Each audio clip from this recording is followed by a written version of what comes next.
Hello everyone, मैं professor Raja Tiwari GS college of commerce Wardha के e learning platform पे आप सभी का स्वागत करती हूँ। तो दोस्तों, पिछले जो वीडियो में मैंने आपको बताया था कि जहाँ हमने हमारा सेकेंड यूनिट बजटरी कंट्रोल चालू कर दिया था, जिसमें बजट, बजटिंग और बजटरी कंट्रोल ऐसी अलग अलग डेफिनेशंस और उसकी पूरी जानकारी मैंने आपको एक्सप्लेन की थी। आज का हमारा वीडियो आधारित है कि हम अब हमारे न्यूमेरिकल सीरीज की ओर अगर बढ़ना चाहते हैं तो उसके लिए सबसे पहले हमें प्रो फॉर्मा पता होना चाहिए फ्लेक्सिबल बजट का। मैंने पिछले वीडियो में आपको ये भी बताया था कि यहाँ हमने 3 टाइप के बजट्स की पढ़ाई करनी है इस एमकॉम के सेमेस्टर के अंतर्गत, जिसमें पहला फ्लेक्सिबल बजट होगा, सेकंड सेल्स और परचेस बजट, ऐसे 2 विभाग वो मतलब अलग हमारे बाकी रहेंगे इसके अलावा। और जहां तक का फ्लेक्सिबल बजट का सवाल है तो ये आप बीकॉम में भी पढ़ के आए हुए हैं, केवल उसमें थोड़ा एडवांस लेवल का यहाँ पे हमने पढ़ाई करनी है। तो इसीलिए आज हमारा उद्देश्य है कि हम प्रो फॉर्मा ऑफ फ्लेक्सिबल बजट को समझे। इसके अलावा सबसे पहले फ्लेक्सिबल बजट क्या होता है इसकी जानकारी हमने आज लेनी है। तो सबसे पहले फ्लेक्सिबल बजट ये एक डायनामिक स्वरूप का बजट होता है, क्योंकि इसमें बहुत सारे बदलाव होते रहते हैं। यहाँ हम एक्टिविटी के लेवल के हिसाब से या वॉल्यूम के हिसाब से बदलाव करते रहते हैं। मतलब फ्लेक्सिबल बजट का हम ऐसा बोल सकते हैं कि ये वेरिएबल इसमें जो होते हैं वो बहुत ज्यादा चेंज होते रहते हैं, जिसमें फ्लेक्सिबिलिटी होती है, लवचिकता बहुत ज्यादा होती है करके यहाँ हमने इसको फ्लेक्सिबल बजट ये नाम दिया हुआ है। जैसे कि आप यहाँ पे प्रो फॉर्मा में भी देख पा रहे हैं, यहाँ पे अलग अलग लेवल्स ऑफ एक्टिविटी या जिसको हम कैपेसिटी भी बोल सकते हैं, उसके आधार पे बजट का स्वरूप बदलते जाता है। अब बजट को हम हिंदी या मराठी में अंदाज पत्रक बोलते हैं। तो अंदाज पत्रक से या बजट से हम ये समझते हैं कि हम यहाँ पर एक पूर्वानुमान लगा रहे हैं कि हमें किस एक्सपेंसेस के लिए कितना खर्चा लगेगा, हमारा सेल्स कितना हो सकता है, उससे प्रॉफिट कितना होगा, ये पूरा बजटिंग करने की प्रोसीजर, और वो भी फ्लेक्सिबल रूप में, मतलब अलग अलग लेवल्स पर क्या उसका क्राइटेरिया होगा, कितना एक्सपेंसेस हो सकता है।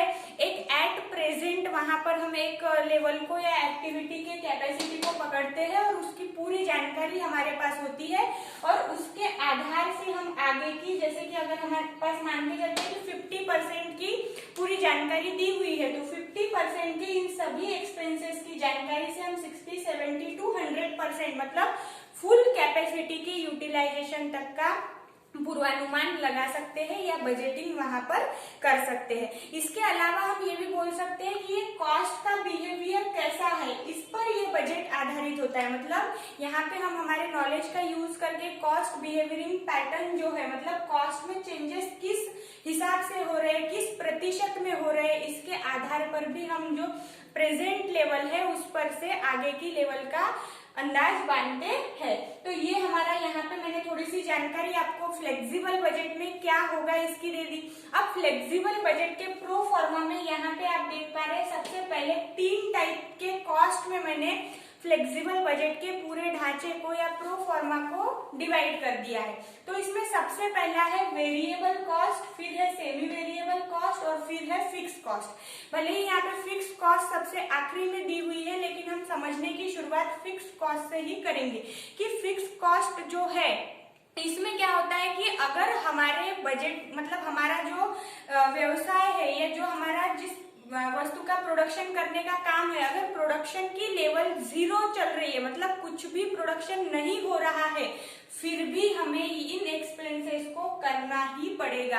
अगर हमारी 0 लेवल पे भी एक्सपेंसेस मतलब प्रोडक्शन की कैपेसिटी है, फिर भी ये जो एक्सपेंसेस है वो हमें बेयर करने ही पड़ते हैं। जैसा रेंट एंड टैक्सेस, अगर हमने जहाँ पे हमारी मशीनरीज फिट है वो बिल्डिंग हमारी रेंटेड बिल्डिंग है और हमारा 0 बजट पे अभी, मतलब 0 एक्टिविटी चल रही है, हमारे लेवल 0 की है, तो ऐसे परिस्थिति में हमें पता है कि हमारा प्रोडक्शन नहीं हो रहा है, हमारा काम ठप है, लेकिन जो हमें जिससे हमने रेंट पे बिल्डिंग ली हुई है वो तो ये नहीं जानता कि हमारा काम बंद है या कुछ है। मतलब उस समय पे भले ही हमारा काम पूरा बंद है, फिर भी हमें बिल्डिंग की जो रेंट की कीमत है या जो रेंट है उतना हमें देना ही पड़ेगा। मतलब फिक्स कॉस्ट में ऐसी सब कॉस्ट आती है जिसमें हमारे एक्टिविटी लेवल का या हमारा प्रोडक्शन बंद होने का कोई भी वहां पे ध्यान नहीं दिया जाता, वो एक्सपेंसेस करने ही पड़ते हैं। उसके बाद देखते हैं वेरिएबल एक्सपेंसेस। अब वेरिएबल स्थिर मतलब ये अस्थिर प्रकार के खर्च होते हैं, जैसे कि फिक्स एक्सपेंसेस जो है वो है स्थिर स्वरूप के खर्चे, और जो वेरिएबल एक्सपेंसेस है वो है अस्थिर, मतलब समयानुसार प्रोडक्शन की जो लेवल ऑफ एक्टिविटी है उसके अनुसार उन खर्चों में बदलाव होते जाएगा। अगर जैसे यहाँ पे हम देखते हैं कौन कौन से एक्सपेंसेस दिए हुए हैं। डायरेक्ट मटेरियल, पहला एग्जांपल लेते हैं। अगर मटेरियल, अगर मेरा पेन बनाने का यहाँ पे कारोबार है तो 100 अगर पेन के नग बनाने हैं तो इसके लिए मुझे जितना मटेरियल लगेगा वो मैं पहले ध्यान में ले लेती हूँ 50% कैपेसिटी पर अगर मेरी कैपेसिटी में यहाँ पे बढ़ोतरी होती है कि मैं 100 से 150 पेन बनाने का सोचती हूँ, तो मुझे अब डायरेक्ट मटेरियल में भी वहां पे बढ़ोतरी करनी पड़ेगी, क्योंकि जितना मटेरियल मैं 100 पेन बनाने के लिए यूज कर रही थी उतने ही मटेरियल में 150 पेन नहीं बन सकते। मतलब मेरे प्रोडक्शन की जो एक्टिविटी की जो लेवल है उस लेवल में अगर बढ़ोतरी होती है तो इन खर्चों में भी बढ़ोतरी होती है। अगर लेबर जितना मुझे लग रहा है 100 पेन के निर्माण के लिए, लेकिन जैसे ही मैंने 50 पेन बढ़ा दिए तो वहां पर फिर से लेबर की संख्या भी बढ़ जाएगी। वैसे ही हर एक्सपेंसेस, अब जैसे डायरेक्ट एक्सपेंसेस है या अदर वेरिएबल एक्सपेंसेस में फिर आपको वहां स्पेसिफिक बताया हुआ होगा।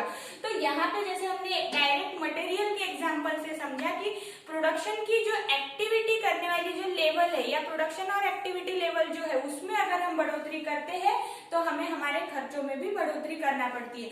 अगर 100 पेन से मैं 50 पेन बनाने पे आ जाऊं तो फिर वहां पे मुझे कमी भी करना पड़ेगी। मतलब कभी कभी हो सकता है कि आपको एट प्रेजेंट 50% की जानकारी दी हुई है और 40% का आप वहां पे कैलकुलेट कर रहे हो, तो ऐसे में हम वहां पे कम की भी वैल्यू निकाल सकते हैं। तो इसीलिए ये काय पे डिपेंड करता है, हमारे लेवल ऑफ एक्टिविटी पे डिपेंड करता है कि हम कौन से लेवल के लिए यहाँ पर काम करने वाले हैं या प्रोडक्शन कितना बढ़ रहा है या कम हो रहा है, और उसके ऊपर यहाँ पर खर्चों में चल विचल होते रहता है, कम ज्यादा होते रहता है। इसीलिए ये अस्थिर स्वरूप के खर्च होते हैं, वेरिएबल कॉस्ट ये कहलाते हैं।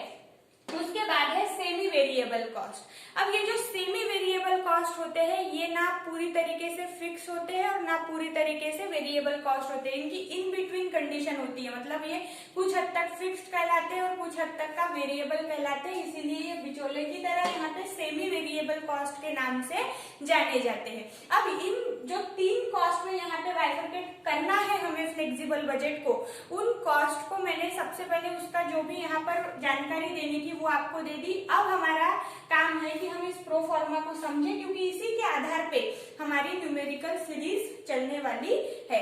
तो सबसे पहले यहाँ पे वेरिएबल कॉस्ट दिए हुए और वेरिएबल कॉस्ट में या एक्सपेंसेस में या एलिमेंट्स में आएगा direct material, direct labour, direct expenses और अदर वेरिएबल एक्सपेंसेस। उसके बाद क्या करना है, हर लेवल की, मतलब यहाँ पर अगर हमें कहा गया है कि 50% की जानकारी आपको दी हुई है, 60, 80 और 100 की कैलकुलेट करनी है, तो इसमें फिर हम क्या करेंगे कि अगर 50% का 5000 है मान के चलिए डायरेक्ट मटेरियल की। अब यहाँ पे हमने क्रॉस दिया हुआ है, ये जब एक्चुअल एग्जाम्पल में आएगा तो आपको ये अच्छे तरीके से समझ आएगा, लेकिन फिर भी एक एग्जाम्पल लेते हैं कि डायरेक्ट मटेरियल जो था वो 50% लेवल के लिए हमने यूज किया था 5000 रुपीज का।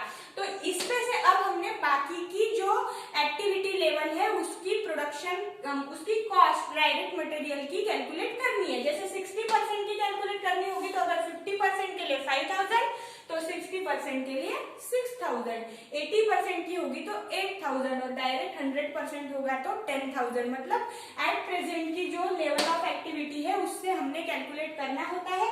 और फ्लेक्सिबल बजट को वेरिएबल बजट भी कहा जाता है, क्योंकि हम यहाँ पर स्टिक होके सिर्फ एक ही इसकी जानकारी नहीं निकालते, तो एक समय में अलग अलग क्वांटिटी या अलग अलग लेवल का एक बंडल बनाते हैं और उनका एक पूरा अध्ययन वहां पर करते हैं, इसीलिए ये वेरिएबल बजट भी कहलाता है, जिसको हम नॉर्मल रूप से फ्लेक्सिबल बजट कहते हैं। तो यहाँ पर अब मैंने बताया आपको कि कैसे हम डायरेक्ट मटेरियल अगर 50% का 5000 है तो 60, 80 और 100% का कैलकुलेट कर सकते हैं। सेम थिंग अप्लाइड होगी हर तरीके के यहाँ पर, मतलब वेरिएबल कॉस्ट में जब हम कैलकुलेशन करेंगे तब। उसके बाद है सेमी वेरिएबल कॉस्ट। अब सेमी वेरिएबल कॉस्ट में वहां पे indirect material, indirect labour, maintenance and repair, selling agent salary, sundry expenses, इनका अंतर्भाव होगा, ऐसे कहा गया है। और आखिरी में फिक्स्ड कॉस्ट में है rent and taxes, office expenses, administrative expenses और डेप्रिसिएशन। फिक्स कॉस्ट को देख के, वेरिएबल कॉस्ट को देख के, इनके जो नाम है उन नाम को सार्थक करने वाले या नाम को सेटिस्फाइड करने वाले एक्सपेंसेस ही हम वहां पर देख पा रहे हैं। जैसे कि हमने हर कॉस्ट की डेफिनेशन या उसकी जानकारी समझते हुए जो वहां पे बात मैंने आपको बताई थी कि जैसे ये स्थिर है तो ये खर्चे भी आप समझ पा रहे हैं कि ये स्थिर स्वरूप के ही खर्चे होंगे। वेरिएबल में अब यहाँ पे direct material, direct labour, direct expenses वगैरह आपको दिया हुआ है और ये भी मैंने एग्जांपल के साथ आपको बताया हुआ है। फिर यहाँ पे हमने क्या करना है कि जो जो पद जिस हेड के अंतर्गत आने वाला है जो आइटम वो वहां लिखते चलना है। जैसे कि वेरिएबल कॉस्ट में जितने आने वाले आइटम है वो लिख लिए, फिर सेमी वेरिएबल, फिर फिक्स, फिर इनको ए, बी और सी, सेमी वेरिएबल को हम बी बोलेंगे और फिक्स कॉस्ट को सी बोलेंगे। तो ए, बी और सी इन तीनों की टोटल करके, मतलब अब यहाँ पर हमने जो कॉस्ट बाइफरकेट की थी कि कौन सी फिक्स है, कौन सी वेरिएबल है और कौन सी सेमी वेरिएबल है, इनका बाइफरकेशन करने के बाद इन तीनों को मर्ज करना है जिसको हम बोलते हैं टोटल कॉस्ट। और यहाँ पे आप देख पा रहे हैं कि यहाँ मैंने ए प्लस बी प्लस सी तीनों को ऐड कर दिया है। मतलब अगर टोटल कॉस्ट हमें कैलकुलेट करनी है तो वहां पर फिक्स्ड, वेरिएबल और सेमी वेरिएबल तीनों का अंतर्भाव होता है। फिर हमें एग्जांपल में दिया होगा सेल्स की, वहां पे कीमत दी हुई होगी, तो उस अगर सेल्स की जो वैल्यू है वो ज्यादा है और हमारी टोटल कॉस्ट की वैल्यू अगर कम आ रही है, मतलब प्रॉफिट की कंडीशन बन रही है, तो वहां पे प्रॉफिट होगा। और अगर टोटल कॉस्ट ज्यादा है और सेलिंग प्राइस कम आ रही है तो वहां लॉस की कंडीशन बनेगी। तो ऐसे में इसीलिए मैंने यहाँ पर प्रॉफिट ऑब्लिक लॉस लिखा हुआ है। तो ये हमने आज देखा प्रो फॉर्मा ऑफ फ्लेक्सिबल बजट। इस प्रो फॉर्मा में आपको ज्यादा समझाने जैसा ऐसा कुछ नहीं था, सिर्फ कॉस्ट की थोड़ी जानकारी देनी थी और उसमें कौन कौन से आइटम्स आते हैं वो बताने थे, जो मैंने आपको बता दिया। इसके नेक्स्ट वीडियो में हमारा न्यूमेरिकल सीरीज जो होगी वो स्टार्ट हो जाएगी और हम हमारे सेकेंड यूनिट के न्यूमेरिकल सॉल्व करने के लिए शुरुआत करेंगे। तब तक के लिए आपको आपके बुक में यूनिट 2 की स्टार्टिंग करनी है। जो थ्योरेटिकल पोर्शन मैंने आपको पीपीटी के थ्रू दिया हुआ है वो आपको लिखना है, उसके बाद प्रो फॉर्मा तक का पूरा लिख के आपको रखना है और फिर हम नेक्स्ट वीडियो से एग्जाम्पल की शुरुआत करेंगे। Thank you.